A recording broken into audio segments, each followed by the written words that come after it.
Welcome to the spring 2019 edition of Innovator Stories at UC Santa Barbara. I'm John Greathouse. You can follow me on Twitter at John Greathouse. Our sponsor today is Nassif Hicks Harris & Company. I've been a client of Nassif Hicks Harris personally as well as professionally through some of my businesses. The firm provides a full spectrum of public accounting services to local, regional, national, and international clients. So they're a local firm with an international footprint.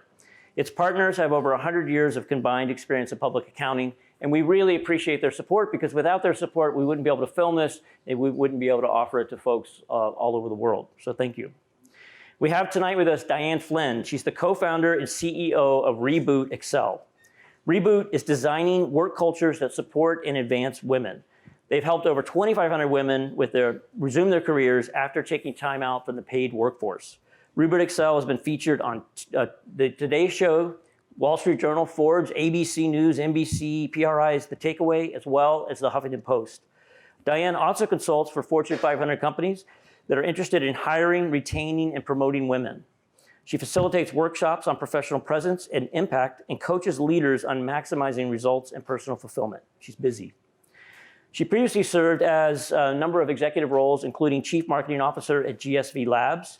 For a number of years, she was a marketing executive at Electronic Arts. And before that, she was an associate consultant at the Boston Consulting Group. She spent 16 years at home raising 3 children. Yet while she was doing that, she was also very active and very impactful in her philanthropy and in her volunteering. Diane has spoken at South by Southwest and conferences on diversity, ageism, as well as the future of work. She earned her BA in economics from Stanford and her MBA from Harvard. We really appreciate her coming down from the Bay Area to speak with us tonight. We've got a big crowd here. I already feel the energy. Let's welcome her to our stage.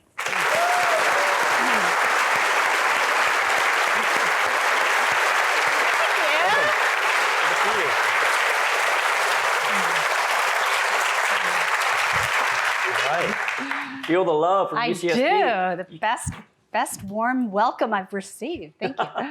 Should have been here for Deltopia.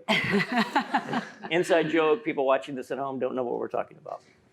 Google it. So you earned your MBA from Harvard, as I mentioned. Then you spent about 10 years at Electronic Arts. And you were in various roles there, vice president's positions in sales and marketing and business development. You had a great career there. Do you remember, so we've got the students here. I'm just wondering if you can think back to before you joined Electronic Arts, what drew you there, and were there things in your progression while you were at Electronic Arts that maybe you would do differently, sort of looking back, and would you have managed that career slightly differently? So one of the things we'll probably end up talking about over the course of this hour is finding fulfillment. And I'll probably weave in a lot of messages because I now have children in their 20s who ask a lot of questions about, career, and I give a lot of advice, and they're kind of tired of me me, so I'm glad to have a new audience that might listen to me. Yep.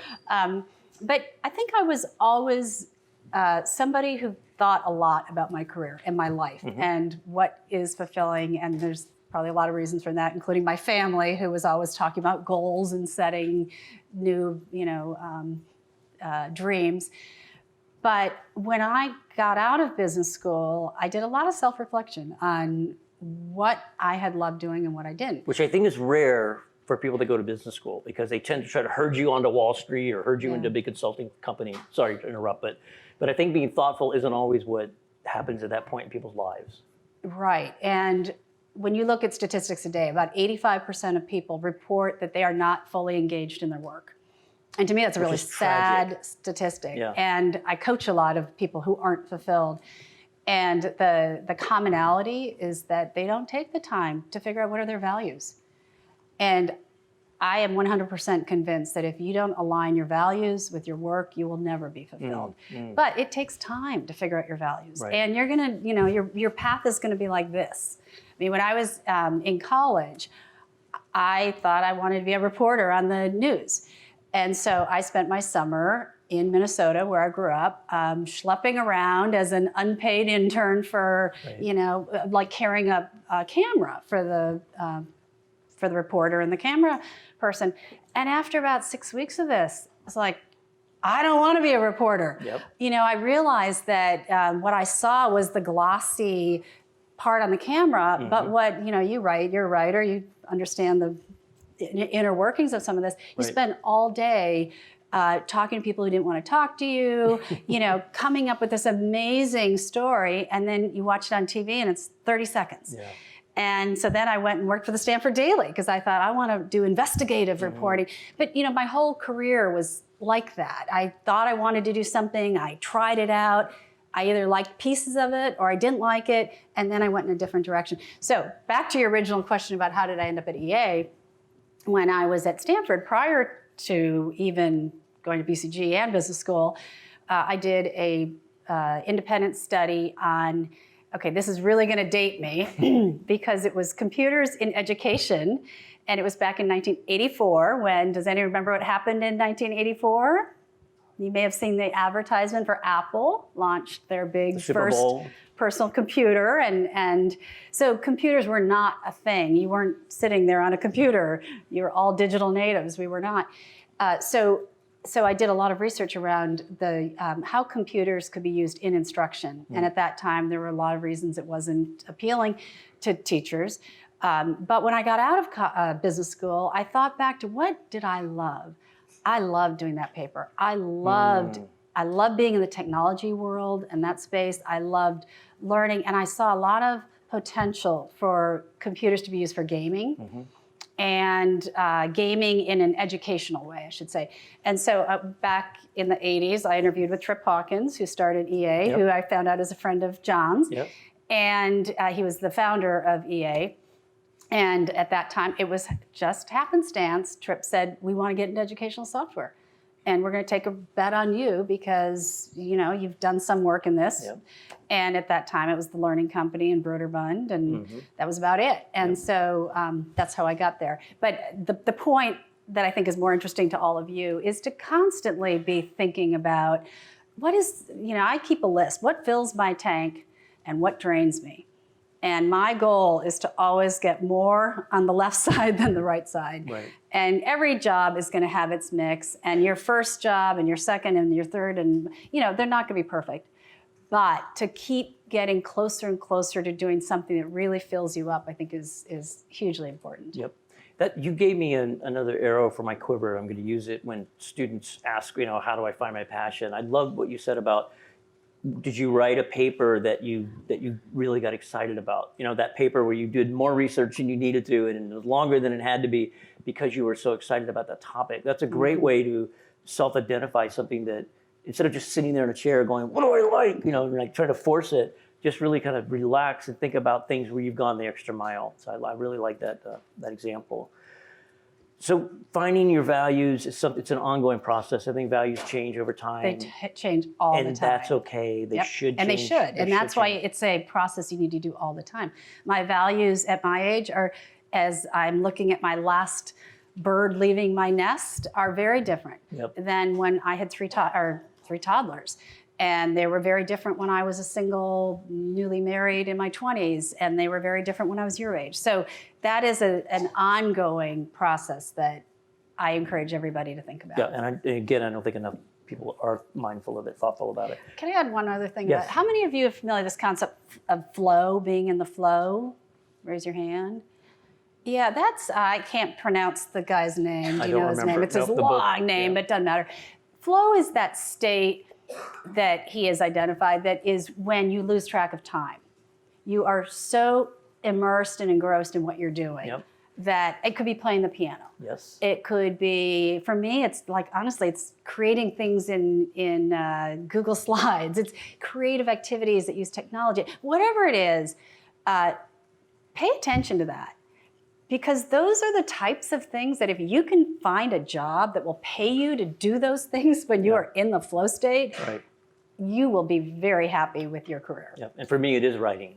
You know, I know that my favorite articles are often the ones that don't get that many views, but I just enjoyed the process. I just literally had some music on and I look up and I'm like, wow, it worked.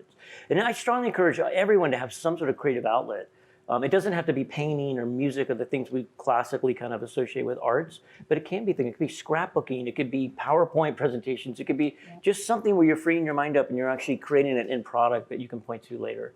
And it doesn't have to be your career either. No, I'm just saying, if you're really looking for that dream career, I have a daughter who's 24. She's at Airbnb now.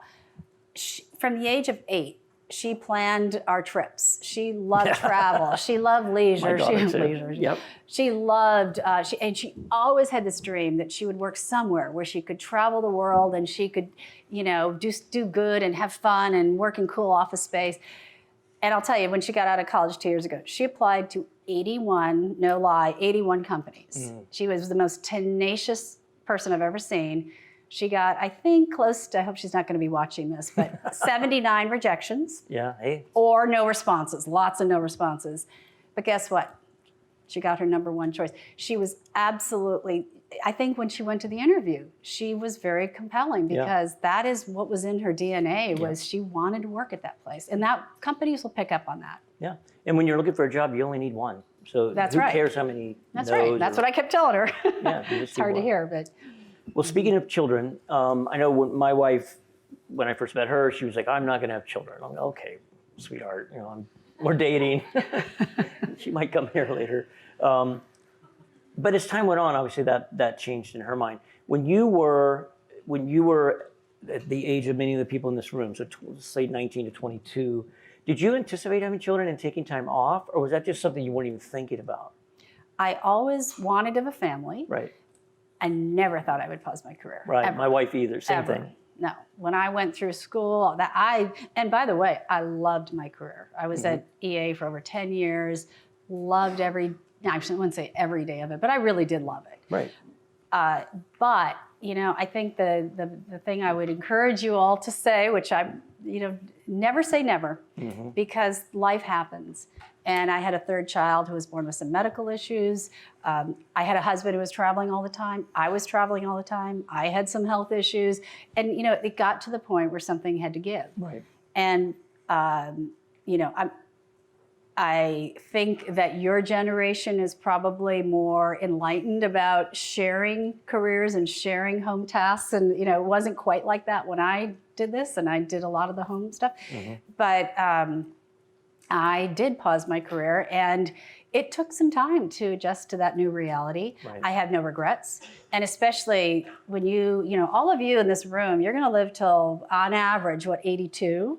On average. More. These people. Okay, I'm living till 82 anyway. You can go to 100. But that's a lot of years.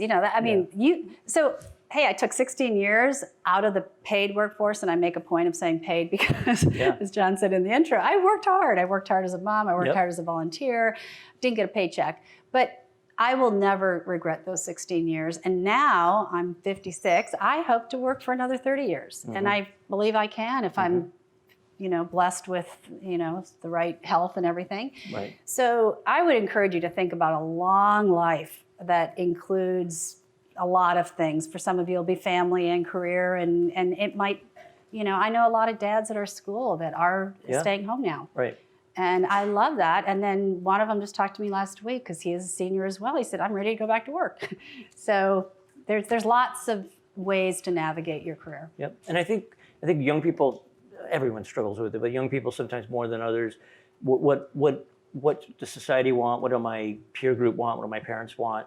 And my wife we had one child where she worked, and then we were fortunate that she had the option when we had our second child. She took time off. And both experiences she enjoyed for different reasons. And it's what's right for you at that time. It's not what does society think. I do think we're getting better about that and not putting a value judgment on someone if they do take off or don't take off. It really should be up to them in their circumstance.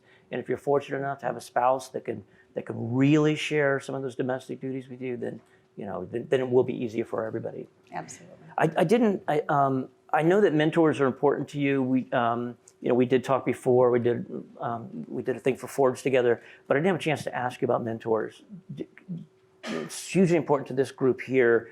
Personally important to me because I was blessed with some great mentors. Anything you want to share about your career, either in the early days or now, where mentors have really made a difference?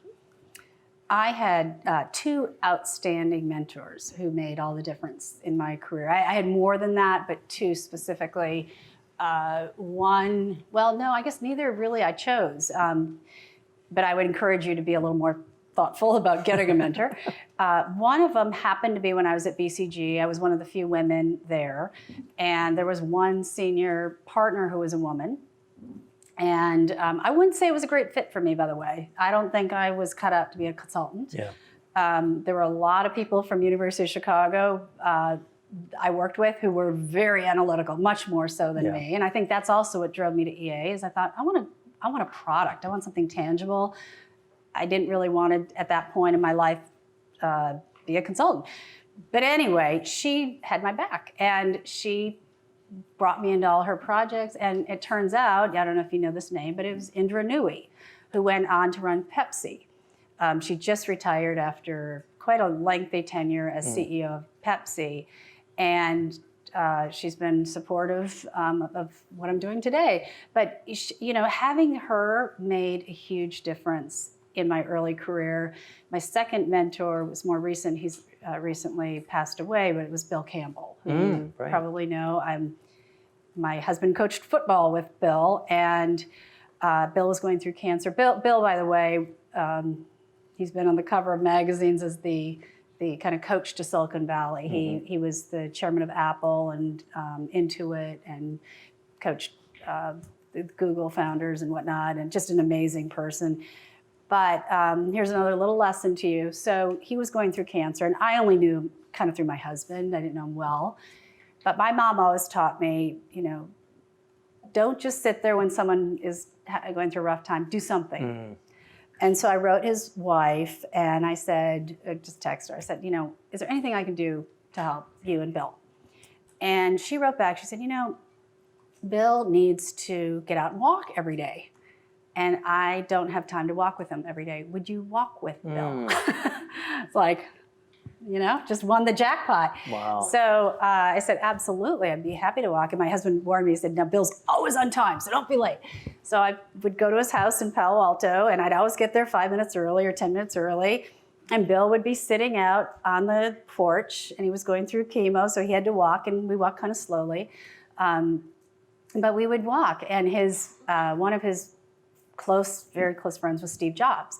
And so as we were walking, and Steve lived a few blocks away, he would tell me, you know, when I walked with Steve, you know, we sat here, and this is what Steve told me here. But as we walked, you know, he just shared stories. And I think that's what some of the best mentors do. He shared stories, and he asked great questions. And this was all, so we walked once. And then at the end, he said, sit down, and we sat down. And I said, you know, Bill, I'd be honored if you ever want to walk again. And he goes, that'd be great. Let's do it every Saturday at 10. And so when he was in town and I was in, we would walk every Saturday at 10. And sort of my Tuesdays with Maury story. Right. But as we'd walk, he would ask questions. And this is when I was contemplating. I'd just gone back to work. I had him come speak as one of our speakers at GSB Labs.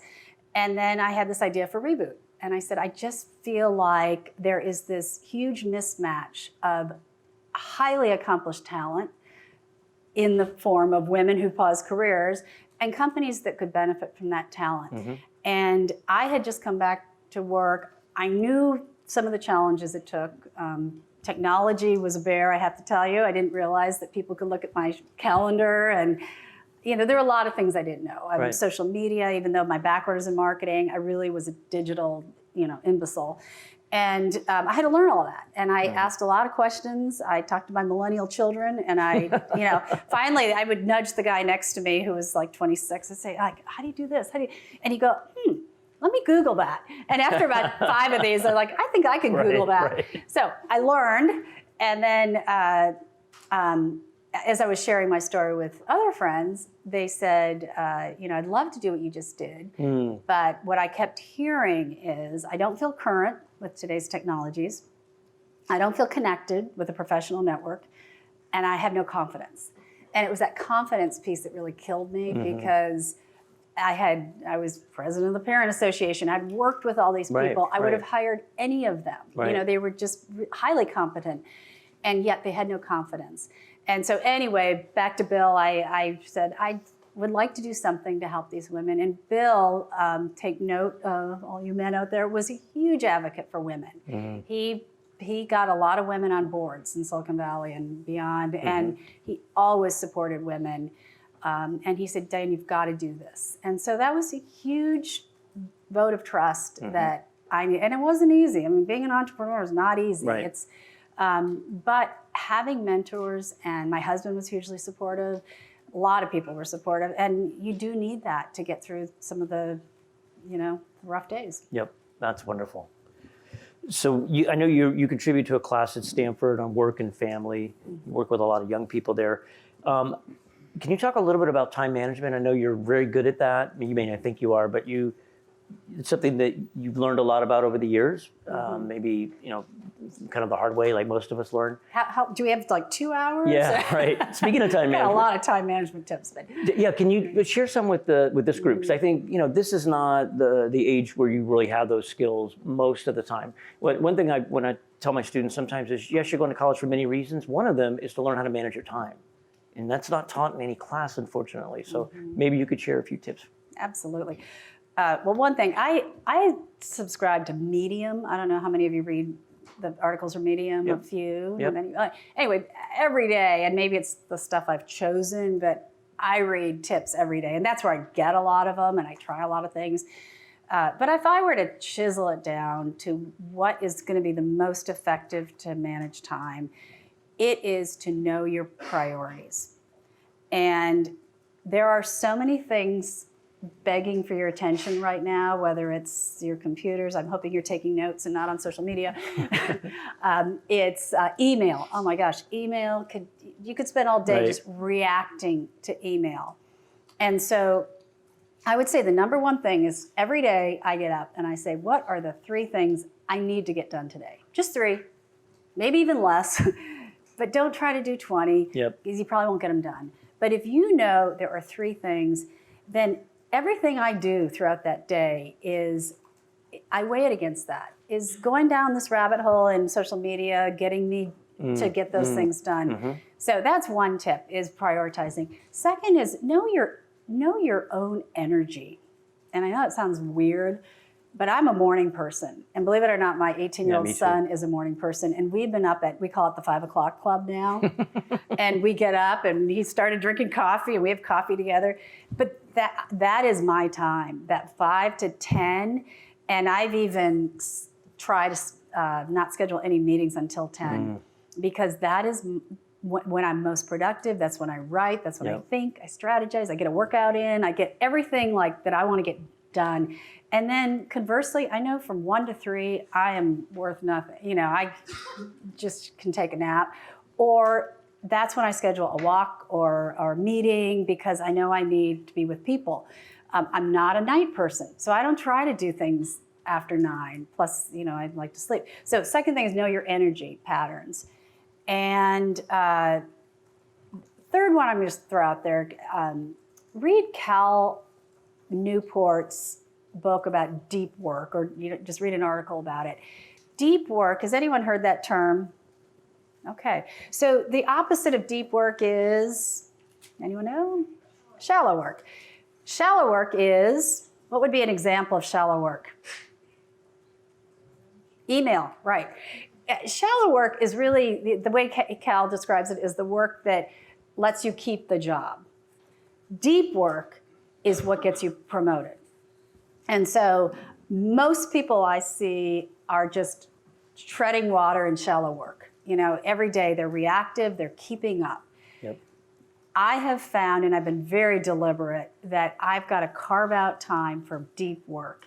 And so that's developing intellectual capital. It's developing new ideas. It's writing your story. I mean, that requires deep work. Deep work is that time when you don't want to be interrupted. You need to focus. You need to be in the flow. I turn off email. I go to my favorite coffee shop. My favorite place for deep work is actually on the airplane. And I think it's because I don't buy Wi-Fi. I can't get distracted by anything. I'm sitting in my seat. I usually have a cup of tea, and I get more done on a 6-hour plane flight than, and in fact, there's a funny story about a guy who wanted to finish his book. I think it's in Cal's book, and he booked a plane flight to Japan and back just to finish his book. So I guess I'm not the only one who does that. But, figure out what it looks like for you, but, have those priorities and then put them on your calendar. If I have a project that's going to take 2 hours, I schedule it. It's an appointment for myself, and then that is, nothing gets in the way of that. Right, yeah, and you have to protect that time. It's one thing to Absolutely. to do it, to write it down, and then to let all these distractions come in. No, you have to be true to your calendar. Yeah. I'm going to go ahead and take the first student's question. Since starting with ReBoot, how much change have you witnessed in the gender gap imbalance that you're striving to fix? And what are the next steps that individuals and companies can take to help with this issue? Yeah, great question. It's changing. It's not changing as fast as I would like. BCG, McKinsey, and the Harvard Business Review have all done fabulous studies lately and researched what is really happening. Some of the more recent research is a little depressing in that area because what they're finding is companies are actually quite good now at bringing in a pipeline of women, and a lot of them are 50-50. It does vary by industry. If you look at some of the more, we work with a lot of companies in the Midwest that are industrial, energy, they are almost all men. If you look at healthcare, consumer goods, some industries skew sometimes up to 85% women. So it does vary a lot by industry. It varies a lot by role. And finance, legal, marketing, HR, a lot of women. Unfortunately, technology, not so much. I mean, it's still in the 25% range. But what tends to happen, and when I say 25%, I think it's from 19 to 24% if you look at Google, Facebook, Apple, and one other that I just read. So, I mean, it's low, and it's not getting better because we're not graduating enough women in these engineering programs. Whole nother issue. But the real problem is not so much the pipeline coming in, it's when you get to manager, it's still parity, and then when you get to the executive ranks, it really skews. And men are advancing and women are not. And there's a whole bunch of reasons for that. And that is really where we are focused when we work with companies, is how do we advance and promote women?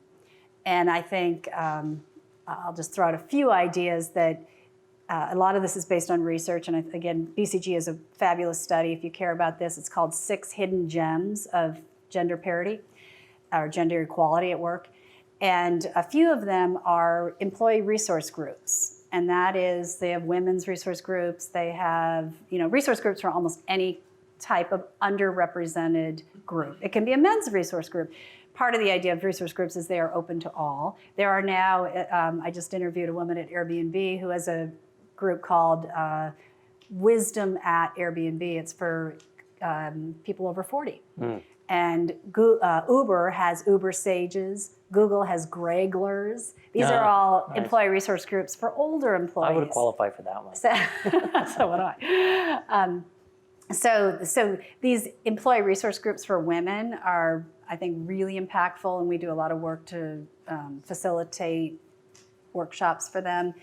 Coaching is something that has a lot of impact. When executives were coaching 2 executives who are, pushing on the C-suite, and that's the goal, is give them a little extra. Because a lot of these women, what they have found in the research is they don't have the same networks that men do. And I'm married to a golfer, and I know how much business he has gotten as a result of his golf connections and his weekends away and a lot of women don't have that. A lot of women are the only woman in the room, and they don't have the same access to support. So all of these support things through coaching and then another intervention that is really powerful is the leadership. The CEO needs to buy into it. And so a lot of the work we're doing is helping educate senior leaders of why diversity is important, why there has to be more than one woman on a board or one woman in the executive ranks. When we talk to women, we talk about something called amplification, which was a concept that came out in the Obama administration when the smattering of women in the room were realizing their voices weren't being heard. And they would say something and it would fall on deaf ears, and then a few minutes later, a guy in the room would say something, and they'd be like, that's brilliant, John. And so they started amplifying each other's voice. The women in the room you probably wrote about this or read about it. But that was a very conscious technique, and Sheryl Sandberg has even talked about the need for it. And she said, it's sad, and I hope that we get to a day where we don't have to amplify women's voices. But anyway, these are some of the things that companies are starting to do. There's a lot more attention that's being placed on it, which is great. I think it's going to take time. But all of you in the room, men and women, you can have a huge impact. And you know who you're hiring, who you're advancing, who you're promoting, what language you're using in your job descriptions and in your performance reviews. I just posted something on LinkedIn a few weeks ago that was a study of words that are used to describe women in performance reviews and words that are used to describe men.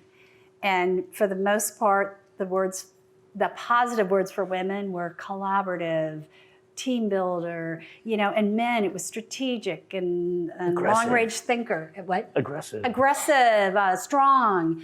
You know, a strong woman, it was sort of harsh or bully or whatever. Right. So there's lots of things we can all do at home and at work to create a respectful environment for all.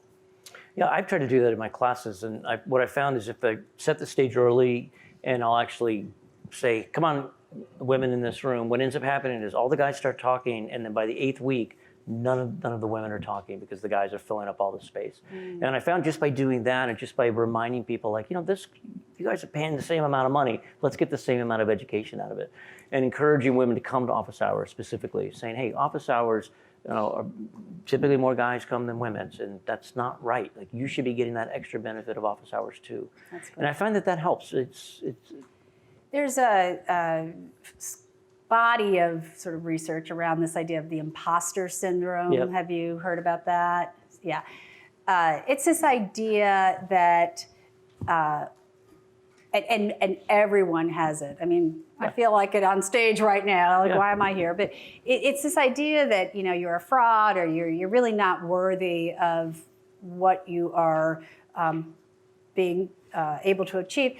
And where it really plays out, though, according to this research, is who applies for certain jobs. And there's a study, and I've heard lots of things quoted that are kind of all over the map, but the basic idea is that a man will apply to a job if he has maybe 60% of the job requirement, if he can tick off 60. A woman often feels the need to check every single box. They feel like they have to hit it all. And so we have a job board for what we do because we have a lot of companies that call us and say, I want to hire some of your returning women. And by the way, returning, I think I've heard some people think it's returning to the company they were working at. When I use that word, it's people returning from a career pause. But we actually change the job descriptions knowing that a lot of our women who already lack confidence are not going to apply to that job if it has that many requirements. Right. So we kind of sometimes dummy them down and say, you can apply if you have this, and a lot of them are getting these jobs, but they're afraid to apply. Well, and young people often don't realize because they've never created a job, job offer like you and I have. That's your wish list. You're like, okay, if the perfect person walked in, they would have all these things, but I know I'm not going to get that, so I'm looking for some subset. But you're reading them on a website, and you're like, wow, I don't have any of that, or I have 2 or 3 of those things. Look, if you want to work at that company, convince the company that you're the right person and you can add value and you'll get the job. You rarely hire anyone with all those things. No, that doesn't happen. Just apply. If you think you're a good candidate, figure out a way to package yourself. We do a lot around branding yourself. And now, that was a thing that didn't exist before social media, but now you are a brand. And even if you're not on social media, that is your brand. Right. So we have an event coming up next month at the Stanford Business School. It's called Brand Yourself for the Career You Want. And it's specifically for women. A lot of them are women returning to careers. But you have to be really cognizant of what job do you want? If you want a job in sustainability and you really care about the environment, well, people are going to look at who are you following and what are you writing about and what are you posting. And What activities have you participated in? Where do you volunteer? They're going to look at all of that. And if that's who you are and the job you want, employers will look at your Facebook pages and they will look at your everything. Yep. So look at your picture. Is the picture the reflection of you that you want out there? I've seen some pictures that really are such a turnoff for whatever reason that I don't even return calls sometimes. Right. Pictures make a difference. If you're at a party and you want to post that picture, just think about who might see that. Your brand is really important. Right. Be mindful. Curate that brand. Start now. Mm-hmm. And it's and not be just authentic. Yes. It should be your brand. It's not just deleting a couple pictures on Facebook. It goes beyond that. So we did a thing for Forbes together, and I asked you about this, but I'd love to hear your thoughts for the class. The movie The Intern, fun movie with Robert De Niro. Remember, he's an old guy that goes, it's a little formulaic. But there was things I liked about that movie, and I did like the rapport that he struck up with the younger woman, that mentoring role. Do people think of that? Do they think of that movie sort of as that's what you're doing, but with women? Does that come up, or has it been so many years now that it's not? No, it does. And I don't know, have you all seen The Intern? How many people saw The Anyone seen Intern? Robert De Niro. Oh, so quite a few. All right. It's the basic story is a company hires a 70-year-old intern. It's Robert De Niro, and they bring him back. And he had a successful career, I think, as a banker or something. I think they just executive. I'm not sure they. And when he comes back, the first few days he's the awkward old guy in the office dressed in the suit and getting up to shake hands, and the young people are like, who is this dude? And by the end, he has a lot of respect from the people he's working with, and he especially starts to mentor the CEO of the company, who's Anne Hathaway, I believe. Mm-hmm. Yep. And they have a really special relationship. And where I often invoke that is when I do a lot of work with companies trying to sell them on why they should hire my women, the demographic being older, 40, 55. And what I always say is, because sometimes their arguments are, well, are they serious about their career? They took time off. Are they energized? Can they learn new stuff?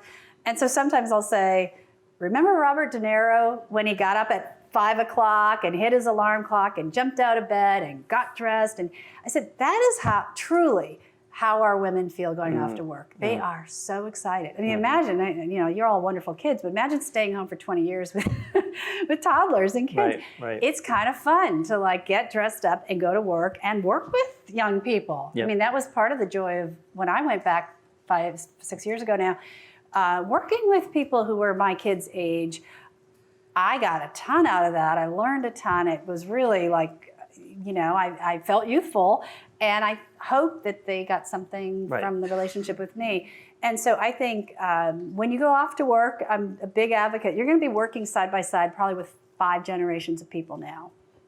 If you're 20, you might work with 60-year-olds. And figure out what everybody has to offer. Yeah, totally. You guys have a ton to offer. You are youthful and digital natives and wicked smart and quick. But there's a lot of wisdom with age. Yep. And there's a lot of pattern recognition that you just develop over time that you don't have in your 20. It is. And so figure out how can you, there's this new concept called reverse mentorship or mutual mentorship. And it's this idea of pairing someone young and someone older, and they learn from each other. Yep. And it's really, when it works and both people are open and sponges to learning, it's powerful. Yep. I mean, I talk about it a lot. I ended up having 2 mentors, as you did, one really late in life, and I still learned so much from that person. He's 14 years older than me. He's in 72. Right, so he's older, but he still has so much value to share. Every time I meet someone, I really do try to think, what can I learn from this person? Because everyone has their story. Right. Everyone has something of any age. And I learn a lot from young kids. Most people want to help, and especially when they want to help young people. So I'm going to go to the next student's question in a second, but I wanted to ask you, how did you get so much great PR? So, I mean, The Today Show, Well, Wall you were Street Journal, helpful. Forbes. You got us in Forbes. Wow. All right, we won't list Forbes here, but I think you got in with somebody else. Mm-hmm. But I'm wondering, are there tips or tricks or just basic blocking and tackling? So you have a great story, so it obviously helps to have a great story. But a lot of people have a great story and they're not able to capitalize that in the media. Mm-hmm. I have this saying that I've started to internalize. I think you create your own luck. You know, the day I walked into work and our receptionist, Brian, jumped up. He's like, Diane, the Today Show called. I'm like, yeah, Brian. He was kind of our prankster at work. And, you know, the next week, Today Show came to film what I do. Yeah, was that absolutely lucky? Yes. However, I started deconstructing. How did I get the Today Show calling me? Well, it was a lot of actions I took in the process. You know, I first had to have an idea. I mean, I went for months walking with this idea in my head. I finally called my daughter in Austin, Texas. I said, she's a really good graphic designer. I said, I have this idea for ReBoot. Can you make me a logo? She made a logo and I put it in my purse, and when I go to dinner parties, I'd pull it out and I say, hey guys, what do you think? And by the way, it's a great idea if you want to be an entrepreneur, like get some feedback from people. Don't worry about people stealing your idea, because trust me, it's 95% perspiration and 5% inspiration. So, you know, I got all this feedback, and so, you know, I had to do that. I had to make it happen. One idea that did help me with my advisory, with my PR, was I created an advisory board of directors. And at the time, they were just advisors. I don't really have a board. But I handpicked people from different areas of expertise. So I had a woman who was the brand marketing, global brand marketing at Airbnb, because I wanted someone with marketing.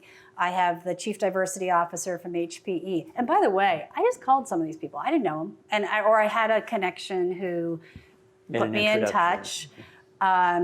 Most people want to help, as you said. But one of the people I put on there was somebody who had her own PR firm. Because I knew we wanted PR, and I didn't know how to get it. I don't know anything about PR. And so she was very helpful in that. I think the real lucky break was the takeaway, PRI, you know, the NPR thing. I thought the Today Show would draw a lot more people. We had our team all geared up for all these calls and all this web traffic.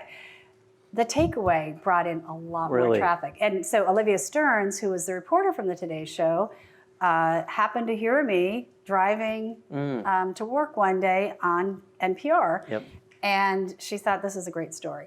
So, you know, I don't know exactly how we got it, but one thing you do have to have is you have to have a unique idea. And then you have to know how to package it. And then you have to just keep putting yourself out there. And we got connected through I took a call from Carolyn, who I didn't know, but someone said, you need to meet Carolyn.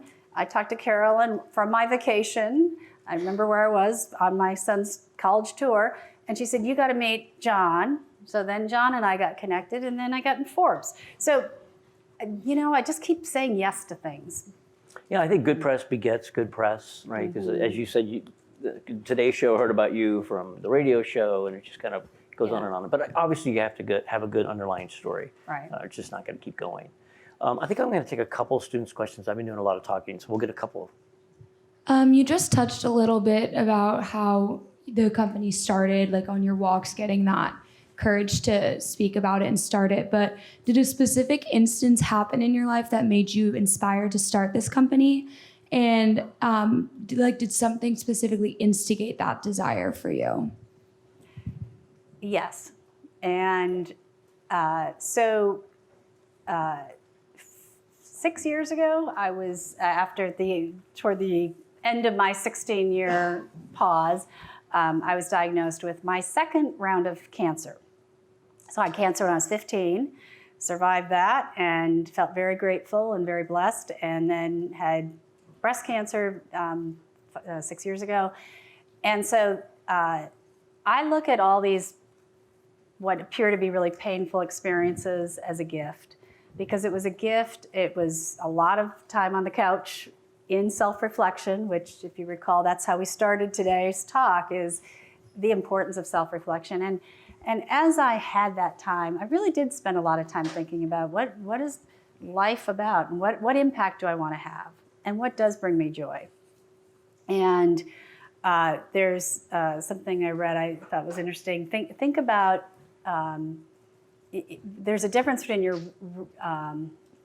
resume and your eulogy. As a director, your resume is all that stuff that John mentioned when he brought me up on stage. But, my eulogy, no one's going to say any of that. Right. Hopefully they're going to talk about me being a good person with integrity, that I'm authentic, that I like to change lives, I like to help people, I have a lot of relationships. Those are the things I really care about. And I think those were the profound thoughts I had. And so, and then I did have some lucky little breaks shortly after that. I had an opportunity to go back to work. But that job was a great launching pad for me to come back into the job market. But the whole time I was there, I think my real passion was around helping women. And I'll never forget, I was with our CEO at a bar, a work event, and somebody said, "So what do you do?" And I was kind of wearing two hats at the time. I was chief marketing officer of this tech company, and then I was also I was just running this program called ReBoot. It was a little program I did on the side because I thought it was important. And so I was telling somebody, here's what we do at GSV Labs, and then here's what I do at ReBoot. And afterwards, here's another mentor moment. The CEO pulled me aside, and this is who I reported to, and he said, "You know what, Diane? I watched the way your eyes lit up when you talked about ReBoot." He goes, "You got to go do that." Wow. And that was the moment that I said, you're right. That is what I want to be doing. And so I am very fortunate, by the way, that I get to do things that I want to do without worrying too much about, financial. But, I did worry a lot about finances a lot of my life. But right now I'm in a different position because I'm at that point in my life.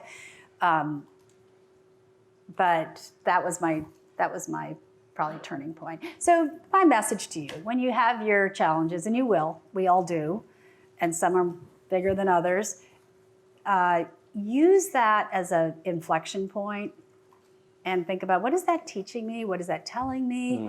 I always think about failure as failure is not failure. And I think Oprah said this right here in your backyard, failure is information. And what information is that telling you? Is that sending you on a new path? Is it telling you need to upskill or retool or go deeper or do something different? But use it as information, and use adversity as information, and use suffering as a chance. I think suffering, you develop a lot of empathy. My son was born with some medical challenges. He had a lot of surgeries when he was born. He's now 18. He's doing great, thank you, thank goodness. But I was at Stanford Hospital so not much that I said, I want to get back here. I see these families struggling. I feel like I could help them. And for 16 years during my pause, I was an advisor at Stanford Children's Hospital. And I sat on committees, and I was the voice for families. That was my voice. I was the diverse voice. And we'd have nurses and doctors come in and say, what do you think about these IV starts? How can we make it better for patients? And I had a lot to say because we were a patient, we were a family. Right. So I think you can turn any adversity into something positive. Yep. Yeah, don't personalize it as woe is me. It's this, you can have that moment too, but don't make that the only moment. Build upon that. And take your time to grieve too. I don't mean to be like. I don't want to be flippant about it either. Flippant, right? There's a lot of really tough stuff. Yep. But if you can somehow find that little nugget or that silver lining that can give you some meaning and purpose, I think it can really catapult you into a direction you may not have even thought you'd go in. Right. I want to get to the next student's question, but touch upon one thing you said about the eulogy versus the resume. I think Guy Kawasaki had this in his book. I know you know his wife very well, and I'm sure he got it from somebody else. But basically he's saying, what three things would you want to hear at your own funeral, like over here? And it's not typically the things that we tend to value in our day-to-day, how big is my house, how cool is my car, how all these things that we think are important to other people and to ourselves. I would hope those aren't the three things. I would invite all of you and everyone watching, think about what those three things would be. What would the three things you would want to hear people say about you? And I bet you it's not your material possessions. It's not how hard you worked or the career that you had. It would be things that are much more in your control, quite frankly, things that you can make happen yourself. So this is the right age to have those thoughts. It's too late for me, but not too late for you guys. Can I share one of my favorite thinkers, I don't know what he is, but philosophers, I guess, is Martin Seligman. And he's done a lot of work around happiness and fulfillment. And I will summarize it down to, he says there's three ways to live. He goes, there's the pleasant life. The pleasant life is the accumulation of stuff. It is the big house, the fancy car, maybe the job, it's the stuff. But that stuff is very transient. And that stuff can make you happy for a few minutes. You might go shopping, you might get a great jacket, and you feel great, but you know what? It's not lasting. It's the pursuit of the stuff. The second level he describes is the good life. And if you remember the idea I brought up of flow, that is when you're in the flow, you are doing work that just really fills you up and turns you on, and you are that is the good life. And that is good. But he says the meaningful life, which is the third and the deepest and the richest, is when you get out of yourself and do something for other people. Mm-hmm.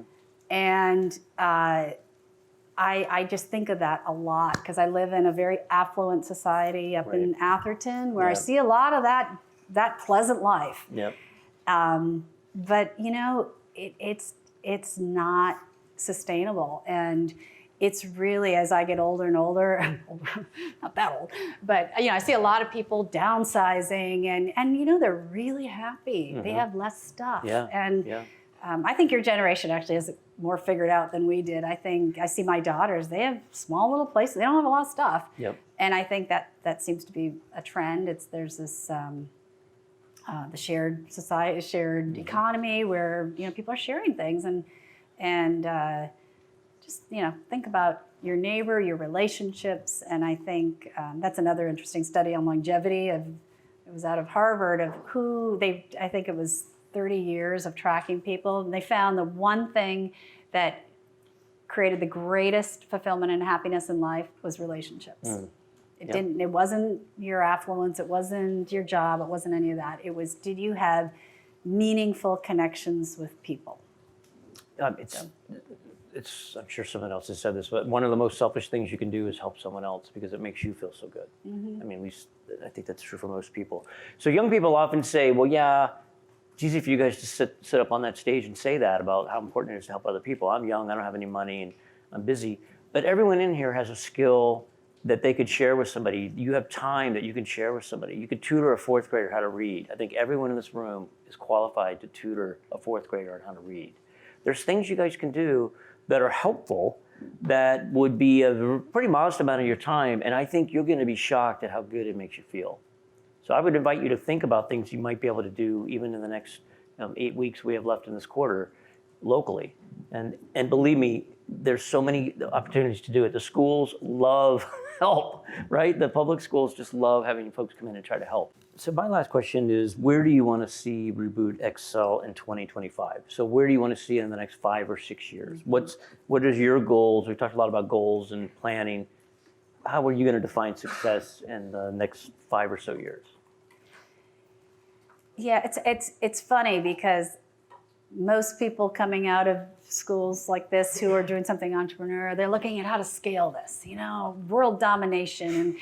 And there was a moment where I thought, you know, when the Today Show was saying this is such a good idea, I thought, you know, that'd be kind of fun. And at one point we were in, I think, 9 different cities with people leading these cities. I realized a bunch of things from that, and I won't go into all, but one of them was it wasn't filling my tank. Mm-hmm. I didn't really want that. You know, all I really want to do is help women. Yep. I want to help workplaces. I want to do things that fill my tank, which I love consulting with companies. I love coaching. I love helping, but I love doing this. I love teaching, workshop facilitation. I love all that. So I just want to do more of that, and personally. And then as far as ReBoot, I would love a world where we don't really need a reboot. Right, I'd love a world for my daughters where they never have to pause their career, but I wish they could work I would have loved to work 10 hours a week or 15 or 20 hours a week. And I would love for my husband to do that. And I would have loved a lot more fluidity and flexibility. And that's one of my big messages to work places now is there's just no reason for a 9 to 5 or an 8 to 8 or whatever schedule because you're always on anyway. You're on 24/7. My daughter all weekend has her Slack thing beeping. And so, Airbnb, for instance, has work at home Wednesdays. And she loves that. Why can't more companies, why can't you hire somebody 20 hours a week? Right. I think Amazon now has a 75% pay, 75, 4-day a week option. I love, there's a company in New Zealand that has experimented with the 4-day work week, and they found that the people working 4 days are more productive, more innovative, happier, more willing to stay. Actually, they're more innovative because they have that free time, that margin to be creative and pursue their hobbies. And so 28 countries, last I read, have been over visiting this company to figure out how can they do more of this in their countries. These long hours are not always productive. You can only work so many hours. So anyway, those are just some bigger thoughts I have on how I'd love to see workplaces being transformed. And if ReBoot could play a small role in helping drive that transformation, that would feel great. Yeah, so making it less binary. It used to be either you worked or you didn't. Yeah, you could have sort of a part-time gig, but that was hard. I mean, my wife tried to go part-time initially when she took her first hiatus from the workforce. And that became difficult because they would say, oh, of course, Karen, yes, I know you're part-time. And then on Tuesday, where's Karen? It's like, she doesn't work today. It wasn't as easy back then as I think hopefully that it's becoming now. It's getting easier. We have a lot of contractors and there's better tools now. Like you mentioned Slack. There's a lot of tools that are facilitating that, but I like to see that you guys are helping make that happen by showing that people can be productive. They don't have to work 80 hours a week, and they're bringing all these skills and experiences to the workplace that they can augment what a young person is bringing. And I'd love to see more people. My dad was 87 when he died, but when he was 85, he founded a charter school for low-income youth in Minneapolis. School's thriving. Wow. He was 85. He never stopped. He wasn't paid, but he never stopped working and being a productive member of our society and driving the economy. And it's kind of my vision for myself too. And I just think a lot of people want to have purpose throughout their entire lives. Right. And so I would like to see that too, that ageism doesn't exist and that we can all tap in to our economy in ways that work for each of us. Wow, it's a great note to end on. Thank you. So.